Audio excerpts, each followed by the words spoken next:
eksperto na posibleng mas makakalala pa sa sitwasyon sa EDSA ang planong exclusive motorcycle lane.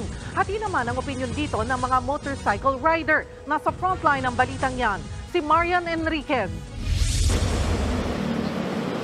Ganito ang karaniwang eksena sa EDSA dahil sa mabagal na usad ng mga sasakyan ang Ayan, binabati natin ng happy birthday si Kate Nicole. mga motorsiklo, lusot dito, lusot doon.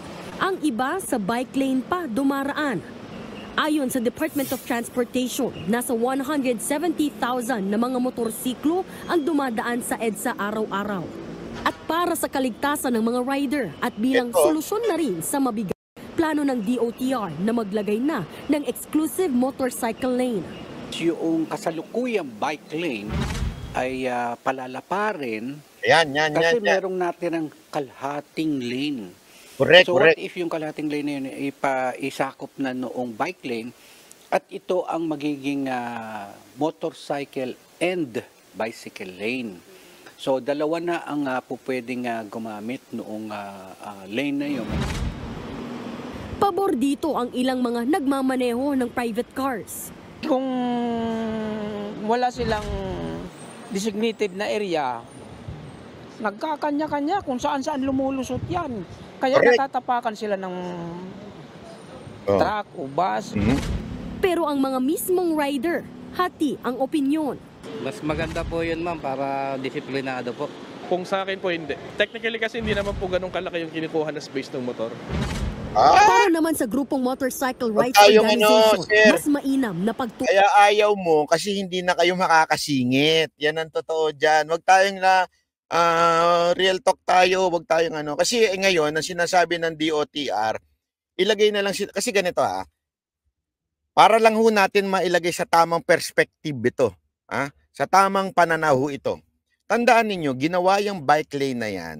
Okay? Although matagal na yan, pero talagang pinagtibay yan at pinaganda yan at inayos yan nung panahon ng pandemya kung saan walang pang-public transportation. Kasi nga ho, noon iniiwasan na magsama-sama sa isang public transportation, kaya ang ginawa noon, in-encourage ang lahat na magbisikleta o kaya scooter o di ba para hiwalay-hiwalay ang tao. So yun yun.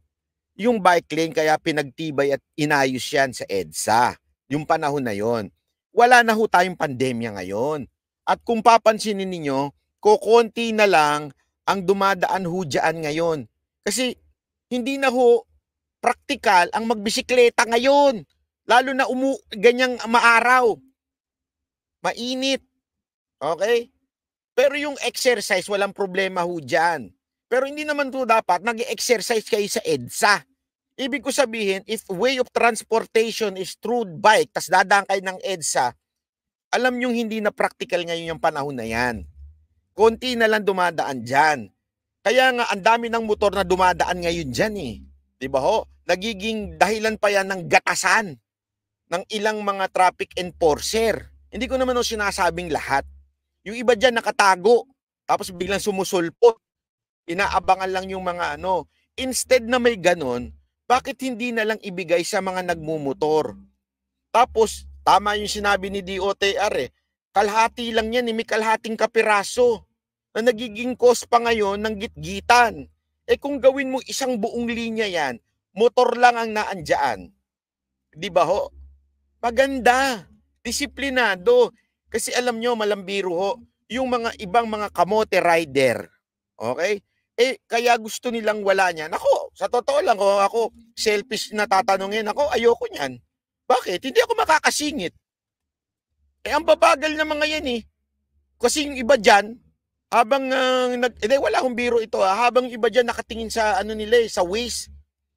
O kaya nagbo-booking nung mga kanilang mga Grab, mga ganyan, mga Food Panda, o kung ano-ano pa, ng mga booking. Kaya minsan, ang babagal, di nyo napapansin. Kasi nakatingin sila sa ganun.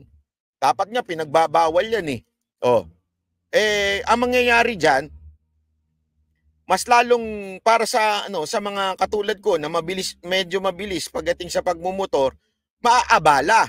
Tama, mali. Pero okay lang sa akin yun.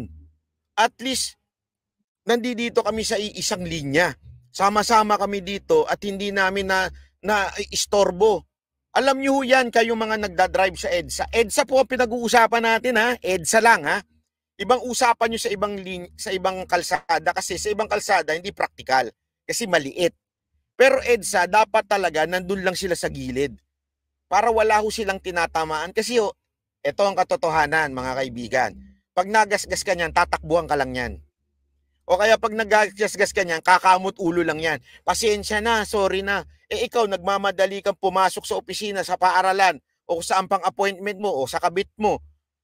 Nagmamadali kang umuwi sa bahay mo kasi dumaan ka ng kabit mo. Hindi mo napapansin yung maggumasgas sa'yo. Tama, mali. Di ba ho? Kapatid ko po, side mirror pa. Naku, yan na, hindi nila alam eh. Nangyari na ho sa akin yan, nabangga din ako. Yung side mirror ko, wala. Dire-diretso sila. Kasi nga po, kaya nilang sumingit. Tama, mali. Kaya ayaw ngayon ng ibang nagmumotorsiklo yan kasi gusto nila pasingit-singit sila sa karsada. Yan ang totoo. Kaya nga sabi ko nga sa inyo, lagi yun yung tatandaan ho ito mga kababayan. Marami ho sa ating mga kababayan, ayaw magsakripisyo, ayaw ng disiplina. Gusto yung sariling interest lang, not for the country. Yan ang totoo. Kaya hindi naaayos ho itong ating trapiko sa Pilipinas dahil sa mga walang disiplina at mga selfish na mga kababayan nating mga kamote. Hindi lang o riders pati mga kamoteng driver. Na lang ang istriktong pagpapatupad ng mga kasalukuyang batas trapiko kaysa ipilit ang motorcycle lane. Pag motor At saka isipin nyo, maiiwasan dumaan ng busway yan kasi ang layo eh. Diyan sa mga busway, nakakasingit-singit pa sila, gumaganon-ganon pa sila eh. Yun ang totoo dyan eh. Pagka wala naman traffic enforcer, walang media, sumisingit sila sa busway. Gumaganon ng konti yan eh. Pero kung lahat sila nasa side na yan, wala nang makakasingit. Lumabas sa linya, huli.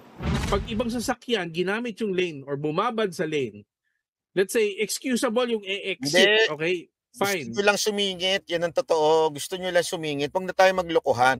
Sisisihin nyo pa yung mga dumadaan na kotse. Yung mga, sir, alam ko nagdadrive ka rin ng sasakyan. Ako ayokong dumaan. Kung sakasakali may motorcycle lane, ayokong dumaan doon. Kung gasgasan nila ako doon. Ba't ako dadaan? Dadaan lang ako doon kung papasok na ako sa kanan. Diba? Kung kakanan na ako, aalis na ako ng EDSA, doon dadaan talaga ako. Pwede naman yun. Pero ako dadaan ako sa sasakyan ng motorsiklo, linya. Hindi ko gagawin yun. Ano ko, tanga? Para masagasaan, para magasgas nito mga to? Hindi mo gagawin yun. Katarantaduhan po yan. You're leaving EDSA or you're leaving Commonwealth. Pero pagka ginamit yung lane, Naturalmente, paano? Lilipad ka para lumabas ng EDSA. binabaran, doon nagsakay, doon nagbaba, like what the PUVs are doing in Commonwealth, hindi naman hinuhuli. So, there's a problem right there. The problem is the implementation, but not the law itself. We can fix the implementation. Pero sabihin at aminin na ho natin, maganda yung batas na yan kung sakasakali. Sana ho, DOTR, susuportahan ho kayo ng taong bayan, wag ho kayo makikinig sa mga selfish